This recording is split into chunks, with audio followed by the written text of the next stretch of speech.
Hi, good morning, and thanks for joining.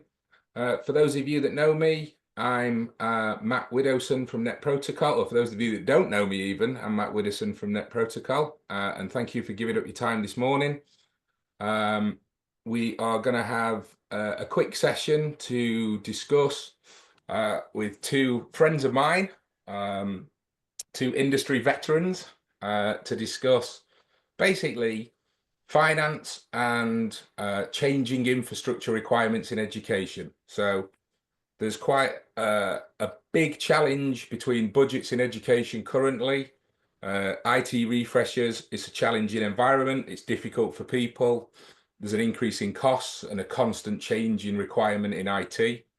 There's quite a big development in digital curriculum. There's a lot of one-to-one learning coming on board. More and more devices require network access, more and more control, more and more cost. And we need to be flexible in a pretty rapidly changing environment. So we need to be competitive with IT strategies, be able to support an evolution of a network infrastructure. And ultimately, it needs to be affordable, which is not always the easiest in education. So pleased to say I'm joined with Brian Hunt from Extreme Networks, who's Senior Manager at Extreme Capital Solutions, who are part of Extreme Networks, and my colleague, Paul Ryler, who's the Head of Networking over at Netprotocol, who are going to run through this morning financing in education and then wireless in education. If there are any questions, please feel free, drop them in the Q&A. We're happy to answer as we go along. Don't just leave them till the end. Happy to make this as interactive as possible.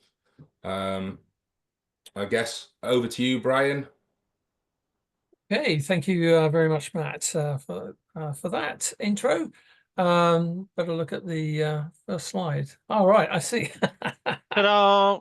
Yeah, thank you very much for that. Smarter tech funding for schools. There we go. So we have to be agile in finance. I don't know, irrespective of the landscape. So I work out of global finance in Extreme, and based in London. And my role in life is to make the acquisition of our technology projects easier and more affordable and cost effective for you going forward. I'll run through the slides, but if we get the right, it's network infrastructure offered as a service. Yep, that's essentially what we offer. So there are two important strands, and people sort of talk about, oh, we understand leasing, which is pretty basic, which is no frills. You need to go back to the slide, previous slide. But we developed in 2012, seems a long time ago, two products: Extreme Network Subscription and the Extended Payment and Special Purchase Agreement. And way back then, we were looking at the market and determining, well, what is going to happen to technology in the future? And coincidentally, I was looking at one of my earlier slides that we launched on, and it said, what will your network look in 2025, which I thought was quite amusing. So we've been very successful. We've probably done upwards of about 500 million of contracts. And this is the godfather of all you hear in the marketplace about subscriptions. So we call it subscriptions. We developed it to demonstrate a difference from leasing and rental. It's not a lease, it's not a rental. It's a dynamic program which keeps you in control. So we do it all over the world. We have several thousand subscription contracts. The simplicity is its success, its transparency of our contracts and rollout. It's fully scalable. Well, what does that mean? We scale up and down. You're never left behind with technology. It's operationally efficient, and this is where the control comes into it from your point of view. We fix the currency because I deal with all over the world.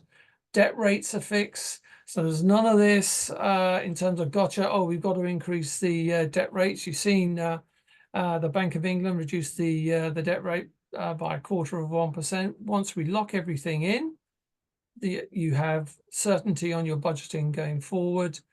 And that's why we talk about predictable cost control. The other insightful solution, which is fairly standard, is deferred start. What do I mean by deferred start?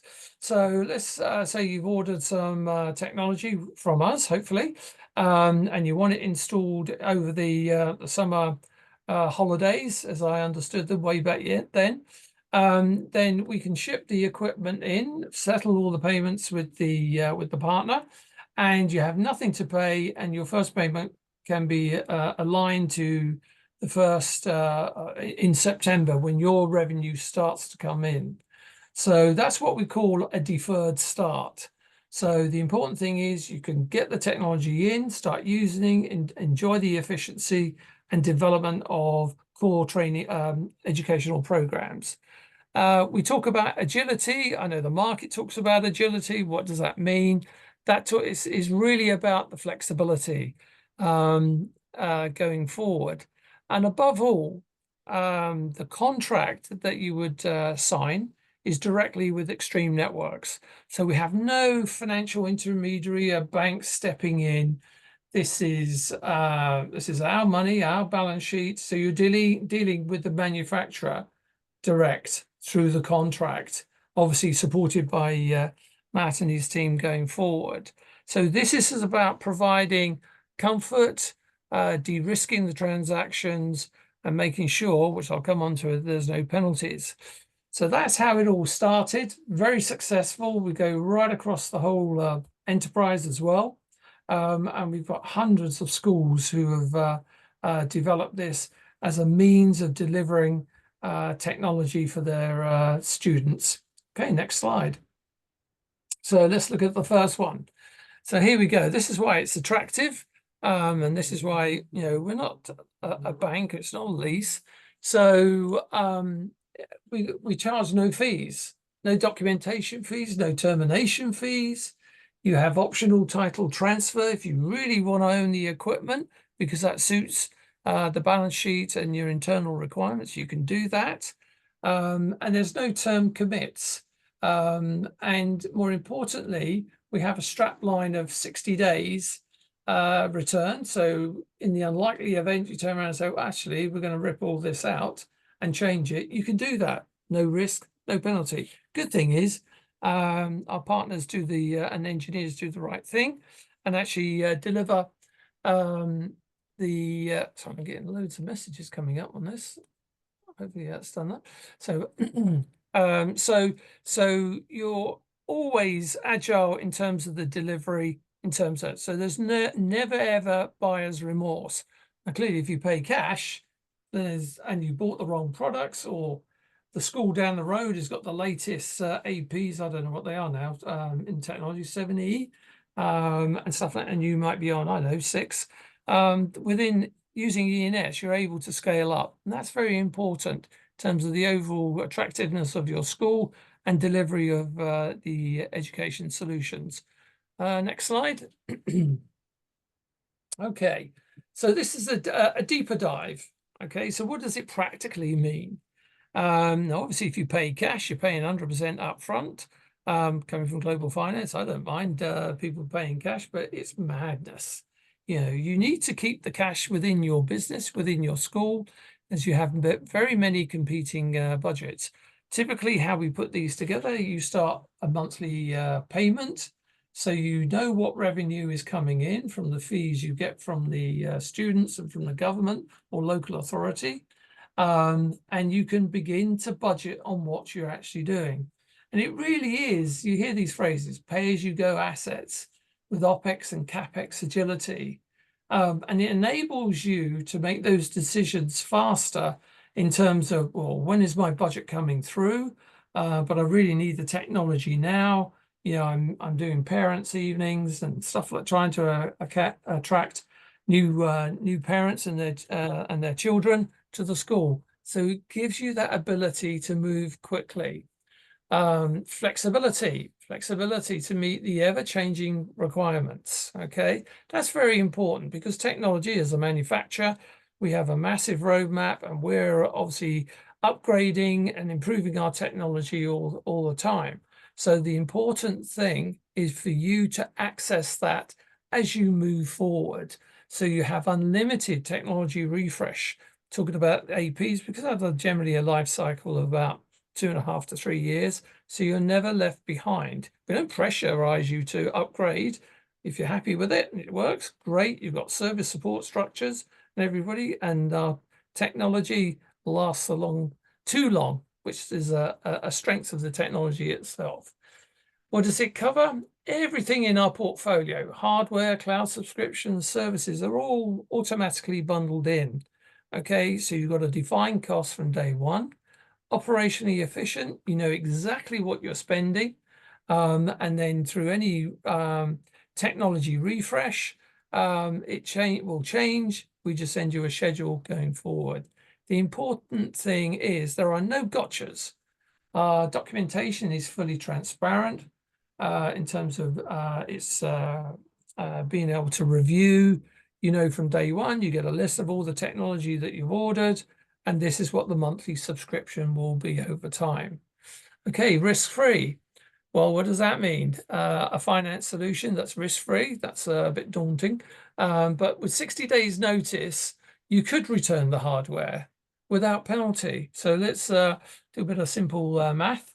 So if you've got £36,000 worth of equipment, and at month 18 you paid 18,000, you could return the balance with no risk, no penalty, and you could return the balance and say, well, actually, I want to take advantage of the new switch or whatever.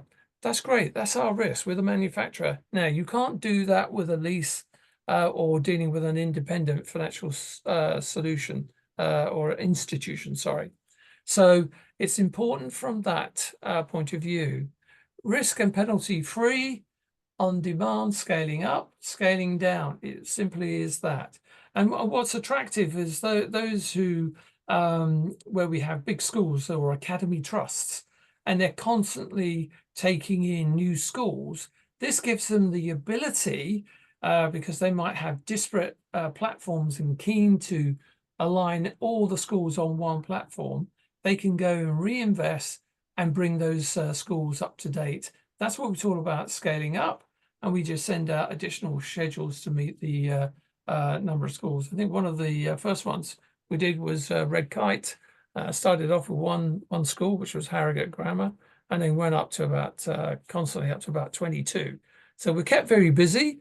It delivers. It does what it says on the tin, as they actually say. So you've got the ability to rapid look at the provisioning and to accommodate new demands. Now, the other crucial factor is that the VAT costs are spread across with each payment. Now, that's interesting. Okay, with a lease, you can actually do that. We do it on our UpX solutions, but we also do it on, well, I'll come on to our next slide, is our, if you flip the slide, Extreme Network subscription. Oh, sorry, right, it's the next slide on, but anyway, don't worry. But it allows you to spread the costs even when you want to own the equipment, okay? So here you are to restate some of the benefits and the flexibility that we give you. So the deals can be an average 3 years up to 5. No fees, no doc fees, no upfront costs, no termination fees, no term commits, the ability to swap and change for 60 days. Notice, true pay as you go, align income costs with your income, and unlimited scalability on demand. Optional title transfer if you actually want. Completely outperforms anything that a finance house or bank can actually provide. Okay, on to the next slide. Okay, if we can just jump back one. Okay, so this is our extended payment and special purchase agreement. So what this is basically for those schools who say, right, I don't need an OpEx facility. I want to be able to own the equipment. I want it on my balance sheet from day one. And that's not a problem, but I don't want to lose all the advantages of scaling up and scaling down. So this is like a hire purchase, if you like, but it's on a subscription. Hire purchase, you can't hand back, scale up or scale down, but you can with this. Again, no upfront capital is required. Typically on a lease, or sorry, on a hire purchase, you would have to pay 100% of the VAT up front. Well, that's a major negative cash flow implication. With this model, you just spread the VAT over the monthly payments going forward. Title transfer occurs on day one and is completed when you make your last payment at the end of the term.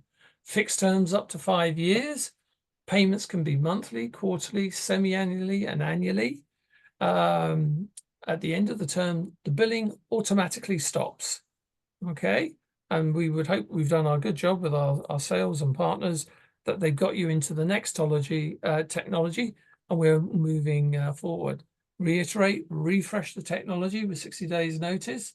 Ease to add technology with an additional schedule. You can terminate the agreement ahead of the end of term with no risk, no penalty. And you can't do that if you take out a lease going forward. Again, importantly, no risk, no penalty, no buyer's remorse. And above all, the contract is direct with Extreme Networks. And this makes the difference because obviously we're proud of our equipment. We're proud that you're buying and considering Extreme Networks, and we want you to have a lifelong and enjoyable experience and delivery. And our teams of people will be working with you going forward. So commercially, we outperform the banks, we outperform the competition. There is simply no gotchas. We've been doing it longer than anybody else, and it is an affordable solution going forward. And we're very passionate. We have different terms. We approach things differently for the schools. So it's not like dealing with a hard-edged world of enterprise. We are very, very flexible going forward.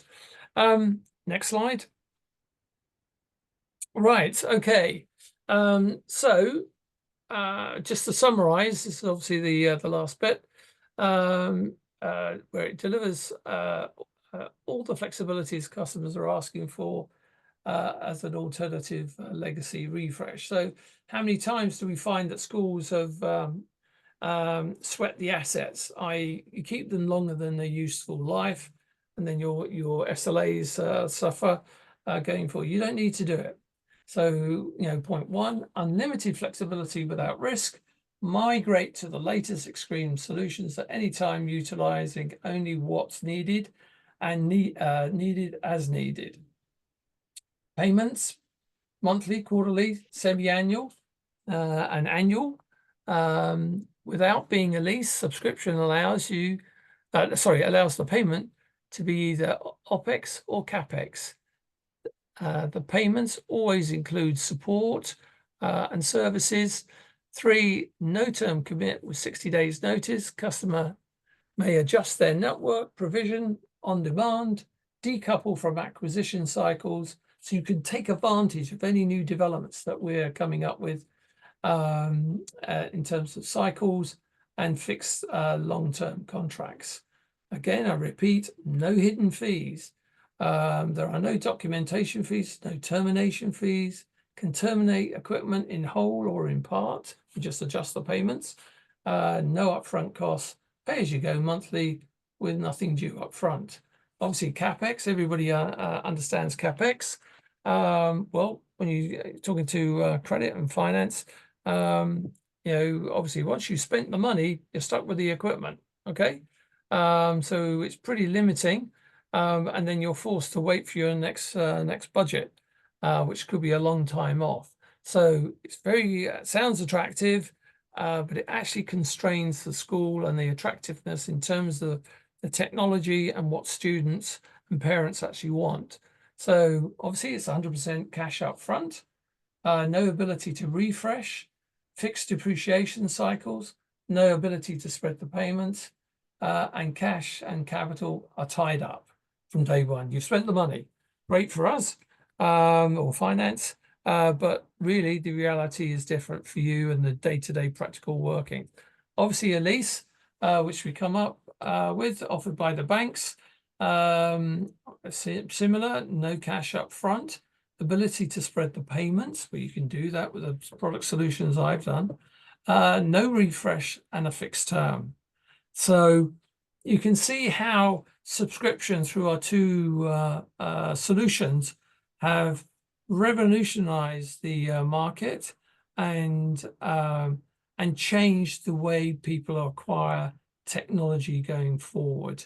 And we've hopefully demystified it straightforward. And I'm more than happy to come to your schools, speak to your bursars, your CFOs, and talk more about this. Obviously, Matt, we've been working together for 7 years. Incidentally, he fell off his chair when I introduced him to the wonderful world of subscription. And we have a long and proven track record and history. So that's just about me done. Happy to take questions if that's allowed, or jump off and the next person can come on. Thanks, Brian. There are no questions in the Q&A yet. I think just to top and tail that, with our experience, what we found is clients that use ENS and the subscription service is they can have an in-term upgrade plan. What we do is look for next generation technology. It's always at a premium when it's released. The price is high, but as that price comes down and it falls back into line with the current subscription level of the previous technology, people can just flip. So we've had in-term from lots of multi-academy trusts and colleges where they might be in a 3-year agreement under ENS, but 2.5 years in, the price on the new kit's come down, which makes it affordable. So they've just been able to flip and continue then with the latest and greatest technology.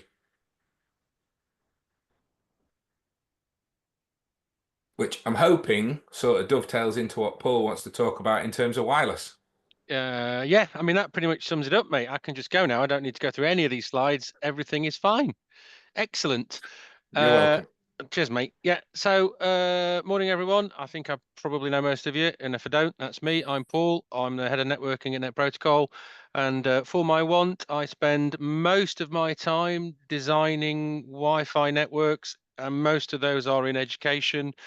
So what we're going to do for the rest of this session is we're going to go briefly through Wi-Fi 6, not for very long, Wi-Fi 6E, Wi-Fi 7, the complexity and how all of that fits into this subscription model, as Brian and Matt have just mentioned. Because if you're CapEx in this stuff, we'll just start here. If you're CapEx in this stuff, you've got a decision to make. Are you just going to go straight for Wi-Fi 7, even though you're probably not going to use it for a while? Or are you going to go Wi-Fi 6 because you can get more bang for buck? All of that headache goes away now. With the subscription model, you don't need to worry about any of that. And as Brian alluded to earlier, Wi-Fi is ever evolving. You buy a switch, you tend to sweat that asset. And we can go all the way back on this quick slide to 1997. And Wi-Fi tends to change every 4 years. 4 or 5 years, there's another iteration of Wi-Fi, which is driven by the clients, which changes the Wi-Fi, which is driven by the clients, which changes the Wi-Fi ad infinitum.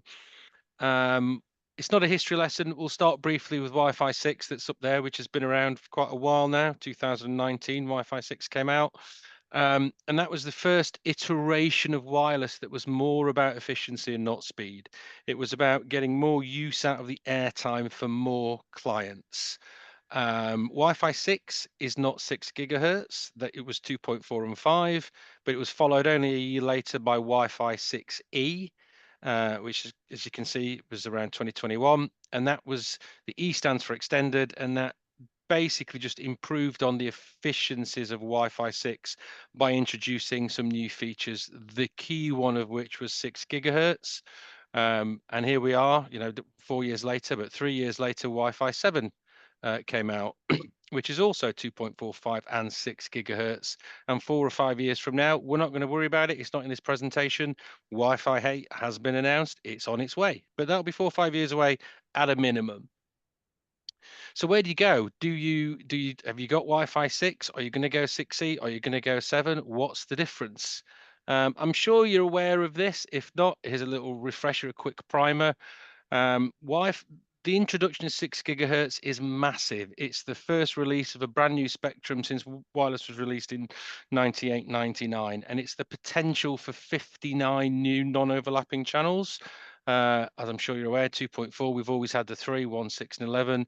In 5 gigahertz, we've got 24 non-overlapping channels. And in 6 gigahertz, there's the potential. Well, if you're in the US, you've already got 59 non-overlapping channels. When it was first released in the UK, Ofcom only introduced, I say only 24, but there was still that initial bunch of 24 channels, and there's always conversation with Ofcom about releasing more spectrum over in the UK, but it is a big deal. It's all about releasing more channels, more bandwidth, greater efficiency in wireless for clients. So that's the first thing about 6 gigahertz. It's more lanes on the highway, more more lanes on the motorway for us, and it's still reasonably new. Adoption, as we've talked about, is a cycle. It takes a while. So outside of the pure technology, as is my want, I was in a hospital the other day. I was actually there as a patient, but I was in and out for a few days.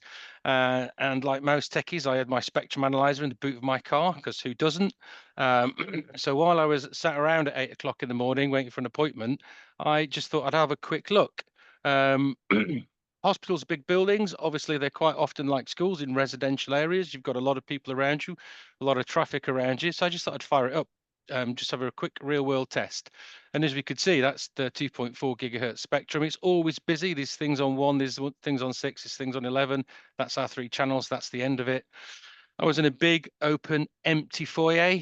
And you can see already just in the reception area that we can see these are all the 5 gigahertz channels. The deeper I'd got into the building, I'm sure these would have filled up quite quickly.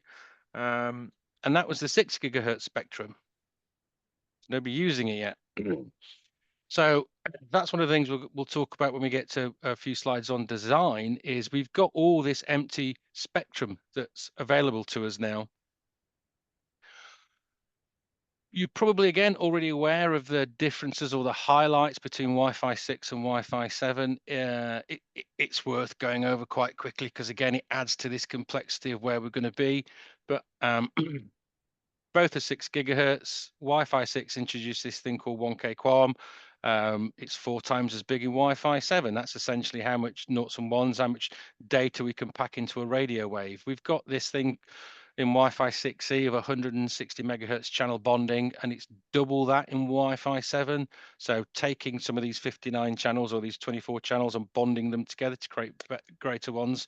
We've got BSS coloring, which reduces this thing called code channel interference when APs talk to each other. We've got target wait time that actually came with 6, which is about improving the battery life in your client. And then we've got WPA3, which is mandatory in 6 gigahertz. So if you're using a 6 gigahertz technology, you must use WPA3, enhanced open, to create secure open networks for people to seamlessly connect to. Anything that's in Wi-Fi 6 is in Wi-Fi 7. Obviously, all versions of wireless are backwards compatible, the one that came before it. And then some of the really big features of Wi-Fi 7 are things like multi-link operation. That's a huge one. So traditionally in wireless, if I've got a client, I might be connected on 2.4, I might be connected on 5 gigahertz. My client would prefer 5 gigahertz if you could get it, but it would drop down to 2.4 if available. Wi-Fi 7, we've now got this amazing technology called multi-link operation, where your client will connect to the AP using both at the same time. So it can communicate on different bands simultaneously and dynamically switch between them. All of these things are all about scalability. They're all about efficiency of the airtime. I can probably sum it up pretty easily in the sense that I could take my Samsung phone, which has got a 6 gigahertz client in it, and I could do a speed test on Wi-Fi 6. I'd get near a gig. I could do the same on Wi-Fi 7. I would get near a gig. I could then go back to 6, maybe even 5. I'd get 700 meg. It's not about the single client anymore. It's about scalability. It's about high density. It's about more clients on the radios more often. That's what it's about. And that's why it's important for education now, because this is all about high density. That's what your lives are, which is why at the bottom of that slide, I've written wire-like speeds over the air, because that's where we are at now. And I'm not going to say it goes this fast, because it's all relative. So it all depends on whether you've got a 1x1 device like a mobile, or a 2x2 like an iPad, or a tablet, or maybe even a high-end laptop, which is a 3x3 device. And depending on the device, depending on the AP, depends on the type of speed you're going to get. But we are now in the world of multiple clients all connected at multiple wire-like speeds over the air, which is great, especially for clients like your education environments. But that does raise this question, or this statement. It's not a question. The benefit of Wi-Fi 6E or 7 comes when you have Wi-Fi 6E or Wi-Fi 7 clients, full stop, the end. That's it, right? I've got a 6 gig radio in my phone, so I can take advantage of 6 gig. If your clients that you're using, your iPad, your laptops, whatever they happen to be, aren't 6 gigahertz, you can't take advantage of 6 gigahertz yet. So when do you do it? When is that upgrade cycle? When do you capex all of that? All that headache will go away, obviously, from a subscription service, because the clients that you're using, it's a chicken and egg, isn't it? Do you upgrade the wireless knowing you can't use it until get your clients, or are you upgrading your clients knowing they're going to be bottlenecked until you upgrade your APs? That no longer becomes a headache for you. I've written at the bottom, although that statement is true, I have written at the bottom, but really everybody wins. And the reason I put that there is, once this is in place, once you begin this life cycle, this upgrade process, once you've got that 6 gigahertz highway, as you start moving clients onto it, you've still got your 5 gigahertz highway here, and even maybe your 2.41. They've just got less clients on them now. So you're freeing up that space for those legacy clients. And you're in education, you're going to have legacy clients. No, not everybody in your schools or your BYOD in your colleges is going to have 6 gigahertz on day one. There's going to be some 2.4, there's going to be some 5 clients. As you introduce these new highways, you're going to free up all that space for them. So as this is implemented, everybody wins, including the legacy clients. But it does raise a really interesting question about what's behind the Wi-Fi, because multi-rate switching comes into its own finally with Wi-Fi 6E and 7. So it's been around for a very long time. We've had years and years of multi-gig switching. Nobody's ever really needed it, because with a Wi-Fi 6 AP, you don't need it. With 6E and 7, we're now in the world of needing multi-rate switching. You know, we can connect these APs at 2.5 gig, we can connect them at 5 gig, we can connect them at 10 gig. And there's always been a conversation has always been had between Matt and myself, and I think Brian alluded to it earlier, that when we talk to people about wireless, we've talked for a very long time about using a subscription service because of this dynamic nature of wireless. We've never really included switching in that conversation, because for a lot of people, you're going to sweat that switching asset for a very long time. But now the multi-gig conversation comes into it. So if you're on Wi-Fi 6, and I've written those just briefly, the model numbers at the bottom, you'll be in the world of a 5300 switch, which is 1 gigabit PoE, happy days. That'll work perfectly. As you move into the 6E space, you might want 2.5 gig in the 5400 series. If you're going to use a larger 6E access point, you might want a 5500, which is capable of 5 gigahertz, and then all the way up to the new 5700, or the 5700 series, and a 10 gig access point. You don't have to capex that switch. You don't have to spend that money. Obviously, from a subscription service, if you're in the 6E space now, you could have 5400, you can have 5500s, and later on, obviously, you can migrate to the 5700. So that huge amount of capital doesn't have to be that expensive. So as I've written on the bottom, did this conversation just get even more expensive? And then there's the cabling to think about. Obviously, Matt's smiling, but it did though. Jump in at any point, mate. And Cat 6A is required if you're talking 10 gig. And even if you're not talking 10 gig, if you're talking 5 gig and 2.5 gig, yes, you can run that over Cat 5e, but the further the distance, the trickier that gets. So, you know, if you're pushing 5 gigahertz over almost 100 meters of cabling, you would be wise to do that over a Cat 6A cable. This whole infrastructure conversation comes into it. It's not just about rip and replacing your access points anymore, replacing the Wi-Fi. is a tiered approach. You've got the Wi-Fi to think about, you've got the APs to think about, you've got the switching to think about before you even think about the clients and the students, which is the reason you're doing this. So this subscription service gets more and more attractive the more we talk about it. So briefly, that's obviously just looking at the technology itself. And then we've got obviously the great statements. I can't get on the internet. I can't connect to the Wi-Fi. There's a dead spot. My favorite. I've got full bars, but it just doesn't work. All the fun stuff about Wi-Fi. Because the other thing you're not going to want to do is invest all of this as a CapEx or even under subscription model. Let's be honest. You don't want to spend all this time and effort and it just not work. So this is probably my favorite statement of all the slides I'm going to talk to you about this morning. That is, great Wi-Fi begins with good design. Also full stop, also the end. That is it. If you don't design your wireless correctly, it doesn't matter how much you spend on it or subscribe to it. It isn't going to work the way you want it to work. It all begins and ends with a good design to get this right. And why I've written can be, I should have written should, because Wi-Fi design in education is complicated. Some of you might recognize that. That might be from your building. Most colleges I go to, lots of schools that I go to, there's a big empty atrium. Obviously, in that space, you're going to want guest access. You're going to want lots of users. You're also going to have, as you go up these stairs, you're probably going to have learning resource centers. You're going to have libraries, all in this open space. You might have meeting rooms. In those meeting rooms, you're going to want staff connected on a Teams call. You don't want them bothered by the 3,000 people that just sat underneath them. You're going to have corridors of people. In fact, I did this one for a client just the other day, where obviously they have APs in most of the classrooms, but they've also got officers, they've got teachers, they're on a Teams call. They don't want to be bothered by 3,000 students walking down the corridor. They want that Teams call to carry on.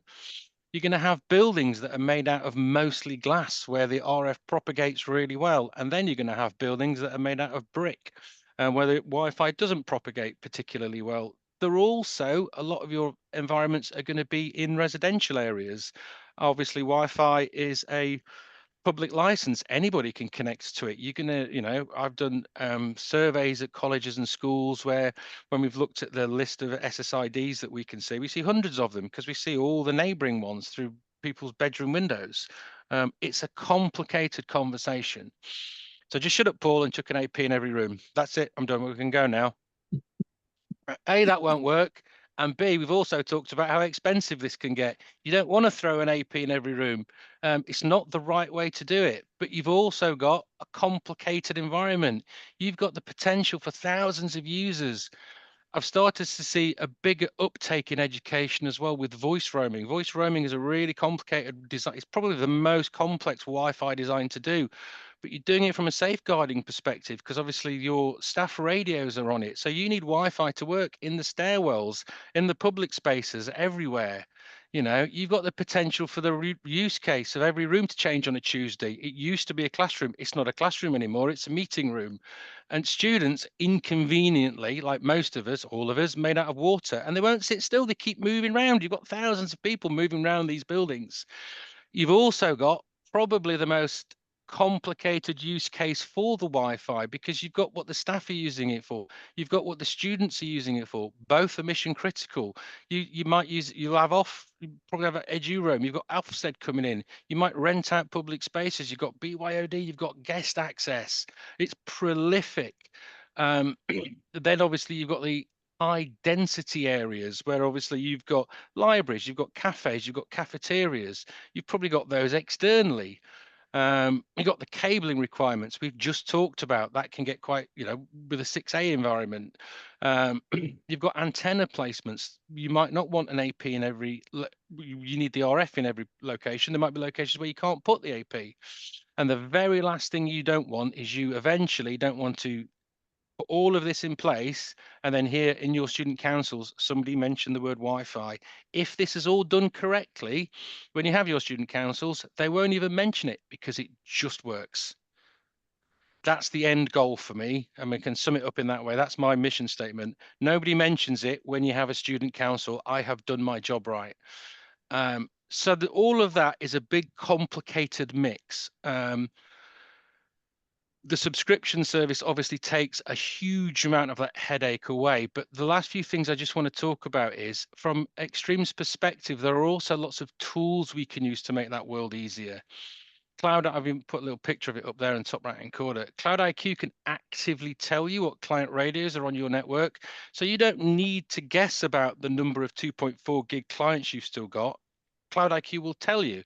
In fact, if you look up there, I can see that 24% of my network was using at that point 2.4. There's a really interesting story there, actually. I just want to break out and tell you because it's important.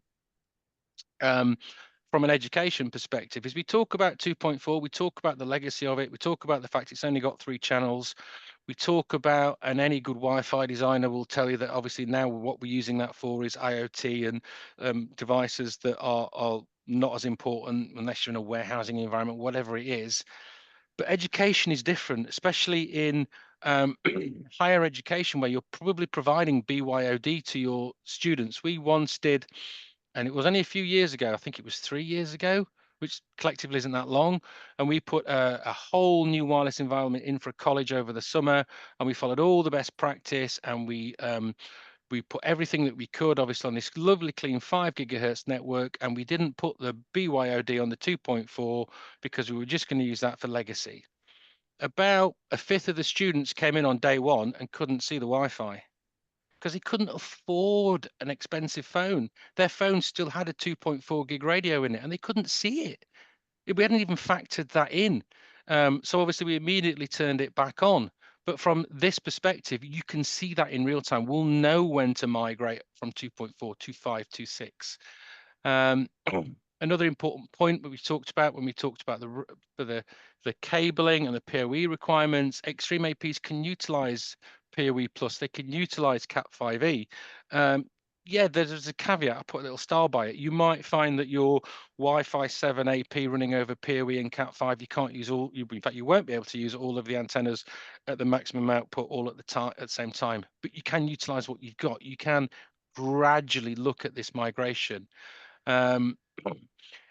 The 2x2 APs from Extreme have, with the dual radio technologies, you can flip what it's used for. You can see that on the slide there. You can start with 2.4 and then you can turn on the 6 later because we know that you're not using the 2.4 anymore. The slide that I talked about before had Extreme multi-rate switching in it. We can start with the 53s, we can go to the 54s, you can go to the 57s. You can do that under the subscription model. You don't need to just buy the most expensive thing and capex it now and hope that in 3 years' time you're going to be using it. And don't just rip and replace all your access points and replace them with new ones. I'm sure most of your engineers on this understand this, but obviously the 2.4 has the longest wavelength. It's physically longer than a 5 gig. A 5 gig is physically longer than a new 6 gig. So if you were to take a 2.4 gig access point off a ceiling and put a Wi-Fi 7 AP in it, that 6 gigahertz won't go as far as the 2.4 did. You need to design it right. There will be areas where you can just take the APs down and you can replace new ones, but it needs to be an intelligent approach to it. So look at the use case from a client perspective and we grow with it. You know, where do we need high density areas? Where do we need APs in classrooms? Where do we need these busy corridors? What's the underlying infrastructure? What does the cabling, what does the switching look like? What can we work with? What have we got? And this is simply the simplest thing of all of it is, if you want to look at deploying Wi-Fi 6E now and Wi-Fi 7 later, you can do that under the subscription service. Does anybody know, by the way, how many, for example, this is just the best example of that migration path. Does anybody know how many iPhones support Wi-Fi 7? Which model? Just out of interest. Go on, Matt. One. None. Latest Not one. what? None of them. None of them yet. That's the whole point, Well, right? I'm glad I do this for a living. That sums it up though, doesn't it? You know, you don't, it's that question of, am I just going to capex all of this now and spend all of this money and plan for the next 3 years that I'm going to be using it? You know, this just takes all that headache away. It's just about planning the journey. We can deploy the 5300 switching now for Wi-Fi 6, and then we can go up to the 5700 later.